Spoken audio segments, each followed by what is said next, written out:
helping people get on and off the chairlift. And eventually, when he turned 55, he put all those things together into a great business plan that he made millions doing. So you must be patient and be willing to change jobs. Basically, all the majors are good here. That includes business and non-business, maybe not the thing I should be saying. I was a political science undergrad, and then went back and started a master's degree in something totally different in the arts before I came to accounting. And the reason I went to accounting is I wanted to do something that would allow me to live anywhere basically in the world and know that I could always find a job. That's what accounting is about. You'll be able to take the skills here and use them anywhere. So, accounting also gives you, as a major, gives you something a little bit more technical. I think technical skills are really good when you're trying to sell yourself. There are a lot of people out there that are smart, that can communicate, but to also add on top of that the knowledge of numbers is very helpful. So another thing about accounting that you can do is, I said you can do almost anything with it. I had a very good friend of mine who was an accounting major, and she went and became a VP of marketing at a high-tech company. How come? Because she understood numbers, and she was able to say, I need this as a budget so that I can translate that into marketing. And so it really helps to be able to talk the language of business, and that's accounting. I had one of my former students who loved beer. He now works for a beer distributor working with accounting. Another student who loved to ski. He works for, as you might imagine, one of the ski areas in accounting. My brother-in-law loved music. He started a business. He used his CPA, which I'll describe in a minute, but he used his accounting background to be able to have the knowledge to start a business, develop a jazz music company, and sold it, and also did very well. So accounting allows you to understand businesses and then to convert that interest into other things. I spoke a little bit about being certified. In accounting, it's a really huge thing. There's so many different things that you can do with accounting. We have two examples here, but there's literally a myriad number of examples. One thing that you do want to do if you decide to do accounting is to differentiate yourself somehow. So one way of doing that is to become a CPA, a certified public accountant. I'm a CPA, I don't think you are, in progress, but there's other certifications as well. There's something called CMA, Certified Management Accountant, Certified Internal Auditor. There's lots of different things that you can do to become certified. A number of our students do go on and work for a big CPA firm initially, and they become certified to take this exam. To take this particular exam, the CPA exam, you need 150 credit hours. So normally, the normal student, that would take 5 years to get that. If you take, 15 credits every semester. We have a number of students who come in with extra credits, or perhaps they take 18 credits per semester, and then they take some credits during the summer, they dance, they do pottery, they add on extra credits. In the state of Oregon, you just need 150. It doesn't matter in what area. Other states are different. We have a student last year went down to Texas. Very difficult to get certified down in Texas. They were really a stickler, and we had to write lots of letters to say our curriculum met their programs. So one of the things you want to think about is if you want to go the CPA route, 4 or 5 years, and also where you think you'll end up, because it'll make a difference in how we structure what you do.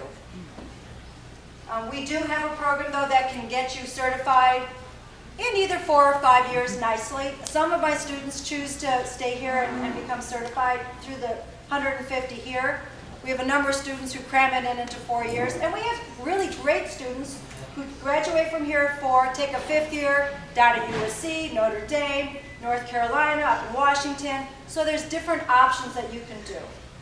All right, I think I've talked enough about the program, so let's turn it on to some of the still working practices. Thank you.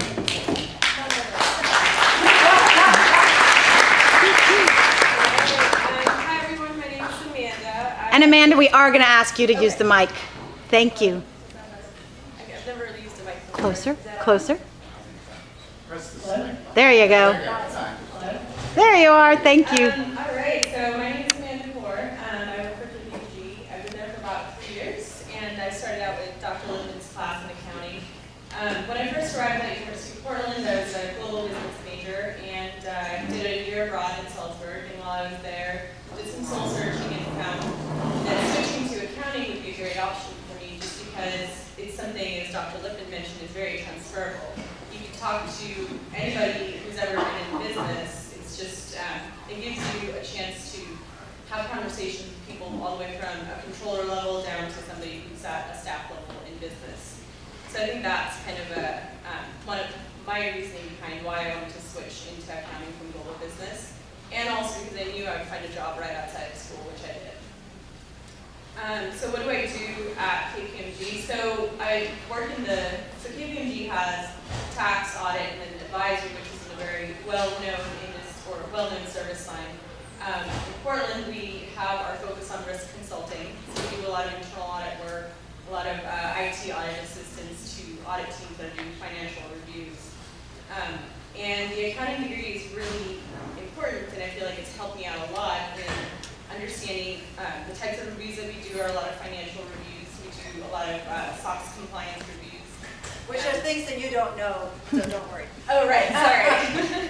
So it's, and then we do a lot of IT reviews, and all of these, having a skill set and understanding just basic things like financial statements, and being able to have those conversations, it's something that I use on a daily basis, and I feel like it's my degree in in accounting has really provided me the tools and rather the skill set to be able to have those conversations. So I feel like it's a really good decision to move from global business to accounting.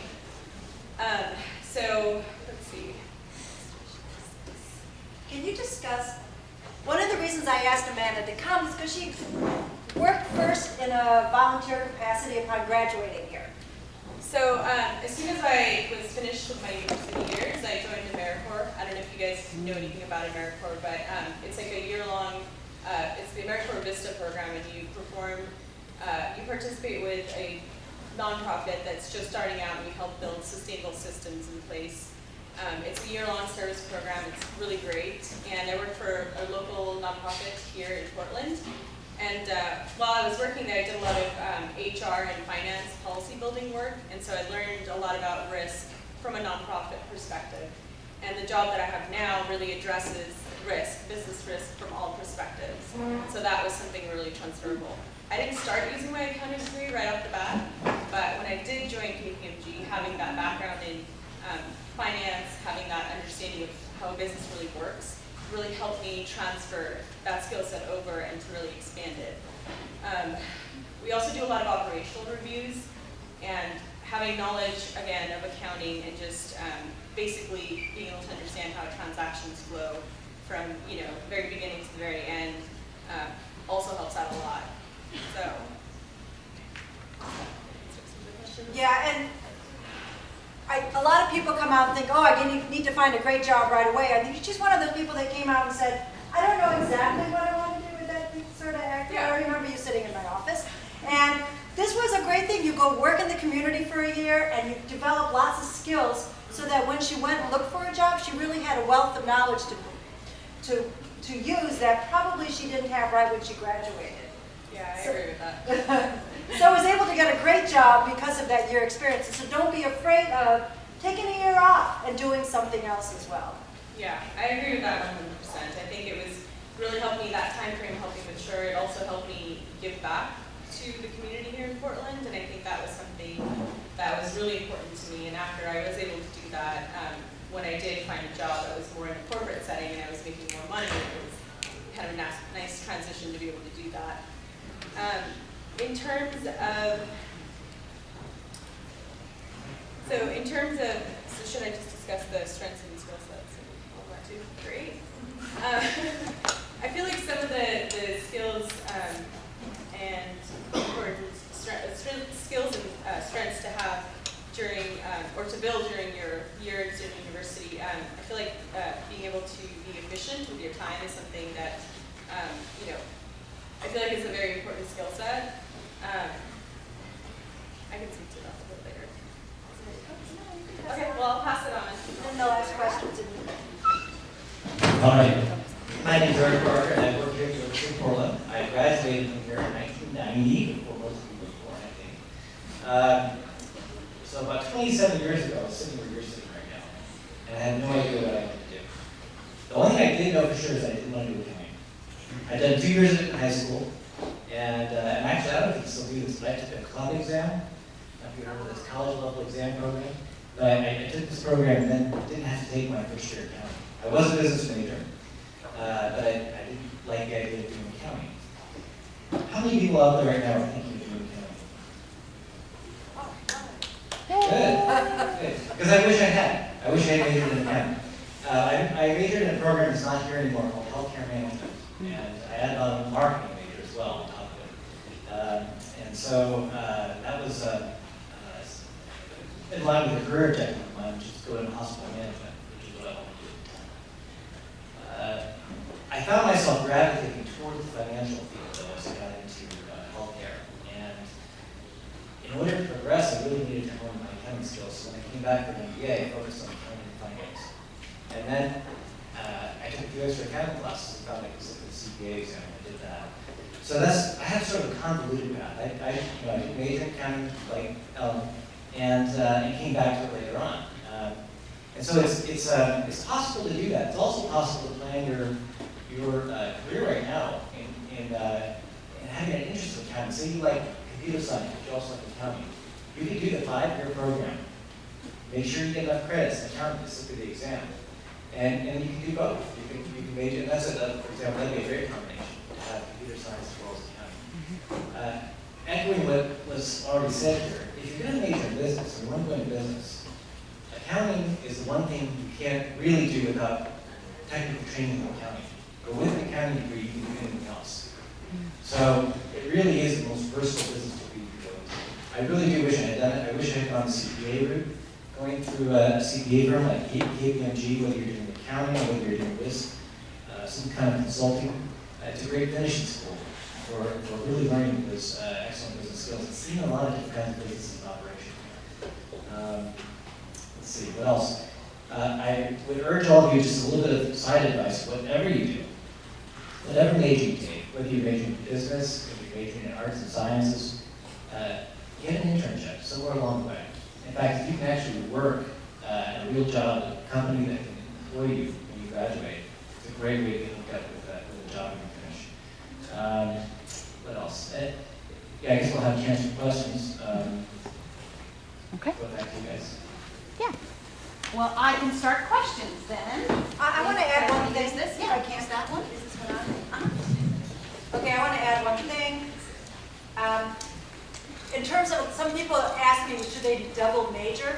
And you can major in accounting with other majors, certainly. Or for the 150, you can major in accounting and just take other classes that are interesting to you that will help you. If you have a weakness in communication, take a communications class. If you're interested in computer, do that. I have a student now who's going to be taking philosophy of feminism or something like that that's offered here. Something to that effect. So anyway, you can take lots of other classes.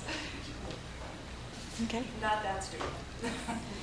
But so you can take other classes so you don't have to major in accounting and finance like a lot of people do.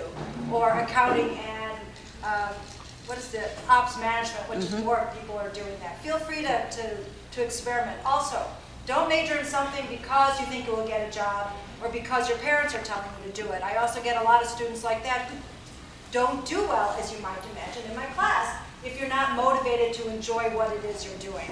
So make sure of that. And also, finally, when people think accounting, they might think sitting at an office. Do you ever sit in your office? No. No. Now, you probably sit in your office. I do, but you know, it's interesting. It's not sitting behind and doing debits and credits all day. In fact, I used to joke. A couple of companies I worked at, I used to say I'm not a lawyer, but I play when I work. You know, you find yourself into decisions that you're really having to stretch yourself on, way beyond the debits and credits you learned in the first year accounting. Yeah, so some of the generalizations that you think about accountings being boring, being, you know, the little eye shade that they wear, is really not at all about what we do. And mostly what we do is provide information. We're a way of communicating with people, so you do need very good communication skills to be a successful accountant. You don't need fancy math skills. You can add and subtract, that's good. See? There you go. Thank you very much, Dr. Lippman. And also one thing to remember, ladies and gentlemen, is that almost every degree in the business school, you can take some additional upper level accounting courses as electives. And so that's another way. You will take 209 and 210 as a requirement in the business school, but then you'll also have the opportunity to take cost accounting and some of those other things if you still want to dabble, but you're not quite ready to make the commitment to accounting. So on that note, do you guys have any questions this evening for our panel? Questions? Questions? You guys have a question? Are you sure? You're front row. Ray, how about you? Ellen, you mentioned that you tailor classes that students take for where they're going to end up because of the CPA exams. Right. How much do the states reciprocate very much at all? So that's been changing over time. So it used to only, when we graduated, you only needed so many, 4 years. And now it's gone to this 5-year program, and the 5-year program is not very standardized yet. So some of them do reciprocate very nicely. There's only a few states that don't. Texas is a very difficult state for one. I think Hawaii might be as well. So yes, eventually, and some firms require that you be certified. It's a national exam, unlike attorneys where you take the exam in every state. We take one national exam, but there's still particular state laws because it's the states that certify us, not a national agency. There's a question from back. Given that the 150 credit requirement is, by the time it's somewhat new, it used to be a lower number, how soon do you think they're likely to raise that yet again? Oh, it's not. It's not. But prove me wrong, but anyway. And I think it's important to note too that the intention of that was not to have you take more accounting. Right. The problem is that they were finding that accountants were having so much of their degree taken up in tax and audit and systems and intermediate accounting, advanced accounting, that they didn't have enough room to take the things that taught them communications and critical thinking. I was talking to one of your fellow students who works up in the accounting office about, she's finally getting through her core classes. And I came back and I said, 20 years from now, the core classes are going to be the things that really you'll look back on and remember and be really valuable to you. Clearly, if you're working in the field of accounting, the technical skills and the knowledge you get from those accounting classes is going to be every day to you. It's going to be something that's sort of part of your DNA. But having the ability to really think through something, theology, you have to use, in a real theology class, you're going to be using a lot of logic skills. Philosophy uses a lot of logic skills. You have to write a lot of papers. You have to find ways to express complex ideas. I've often joked that one required class for accounting ought to be metaphysics. Because a lot of times, we're looking at a transaction and trying to figure out, what is this thing? How do I classify this? I don't even know what this is yet. So the problems that you'll deal with won't be how to write a check for an electric bill. If you're an accountant, you're going to have an AP clerk or somebody that's going to do the mechanical stuff for you. You're going to deal with the problem areas, the question marks, the sort of what really interesting things, actually. There's a lot of really applying economics and using your logic skills and your communication skills to figure out what the economic substance of something is, and then representing that in a way that makes sense to people. Isaac, do you have a question? So how hard is the CPA test? How hard is it? It used to be really hard. Yeah, back when we took. Back when we took it. So now what they do is there's 4 parts to the exam, and you're allowed to take one part at a time. So if you study, it shouldn't be that hard. Back in our day, we took the whole thing in 2.5 days. That was a little harder. The pass rate was like 10 or 15% back in those days. But then you were allowed to take the parts that you failed over again. I think nowadays it should be easier. One of the problems is you don't have time to study. And so what you want to do is try to get it done as soon out of school as possible. I have a number of students who graduate in May. They start taking the exam right away. One part in May, one part in, I think June's off. One part in July, August, September. So when they start working, and they typically don't start until September or October, they have most of it done. There's lots of review classes that help you as well. You might speak to your experience. Yeah, I can definitely speak to that. I know there's a lot of people, I totally regret this. I regret not taking my CPA right after my university years. I wish I would have done that, because now that the fact that I'm working, usually work a lot of hours and I travel for my job, it's really hard to spend time concentrating on studying for the CPA. It's actually really hard. So I recommend, in that time frame during the summer, once you graduate, study and take as many portions as you can. And if you have an internship, there are a lot of firms that will pay for your review material. So if you have an offer from a firm, you can always talk to them and see if they'll pay for your review material costs, because they're usually like $1,000. So there's still a high failure rate, but I think it's because people who take it are not well prepared. Well, here's the thing too, you're smart enough to get into University of Portland. If you apply yourself, take a review course, and really buckle down and study it, you're smart enough to pass it. It's not, most of the people I've talked to who have struggled with it, usually were working. They didn't have the time to really apply themselves, and it takes concerted study. Maybe, the equivalent of taking a full load at school to really study for the exam. But if you do that, you'll probably pass. Yeah, and the review courses that they have designed these days are actually really great too. Very good. There's some really good ones out there. Other questions? I have one, Oh, too. one in back. Oh, great. Roundabout, that means you're listening. Yay! Well, we'll see the question. For the 5-year program, are you able to double major in that? You can double major or not as you choose. So there's 2 ways of doing it. If you want to do 5-year here, so there's a couple ways of doing that. One 5-year here is to graduate in 4 years and take a 5th-year MBA. And so you actually end up with a master's degree. One of the downsides of doing that is that our 5th-year MBA doesn't have a lot of accounting classes, which is fine, except that when you sit for the CPA exam, you might have forgotten your accounting.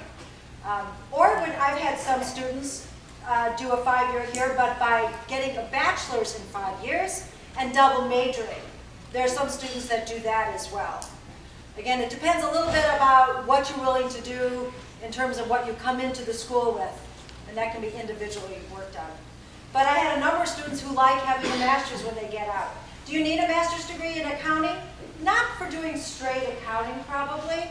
If you want to do something else down the road, it's nice to have a master's.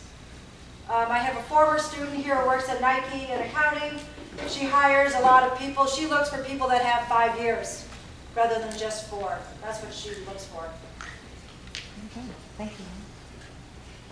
Okay, well, if all of our questions from the audience have been asked, I have one last one that I would like each of you to speak a little bit about the importance of why are ethics so important in accounting particularly. I'll start down there.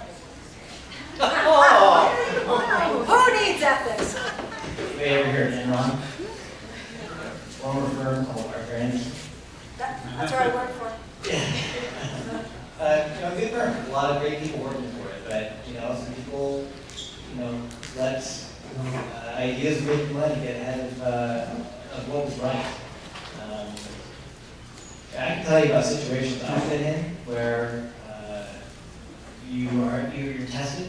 You are tested, usually in small ways, sometimes in big ways when you're working. There's pressure to make business arrangements that may or may not be legal, and you got to stand your ground. It's very important, especially the accountants. Especially people really look. Accounting was one of those jobs that's almost beyond priest in terms of the understanding of integrity. I think priest was number 1 and CPA was number 2. That fell after the Enron thing. We had a real black eye in the industry when that happened. But the notion of integrity and its association with CPA or accountant is really important because the accountant controls the purse strings. So you don't get paid for anything, you don't get to do anything without having an accountant on board. That's another reason why they get involved in every aspect of business. So you sometimes are the last person between the company doing the right thing and the wrong thing. And so it's really important that you learn those ethical principles, learn to trust your gut, Even if the lawyers tell you it's okay, Enron had lawyers telling them what they were doing was okay, you gotta trust your own government. And sometimes you gotta, make a stand for something. And usually things turn out pretty well when you do that. Let's see, ethics. So a lot of internal audit work is sort of based off of the Sarbanes-Oxley, which is of Enron and Arthur Anderson. And I feel like ethics are really important. We do a lot of trainings in terms of ethics and how to adhere to ethical standards. And if there are any inappropriate activities going on, to report that, and move that up the chain. Personally, for me, I kind of agree with what Eric was saying. You have to trust your gut. You are kind of that last line of defense, and I feel like it's very important to have good ethics. Okay, so I do a bit of work. One of the things we have to do in accounting is to do research.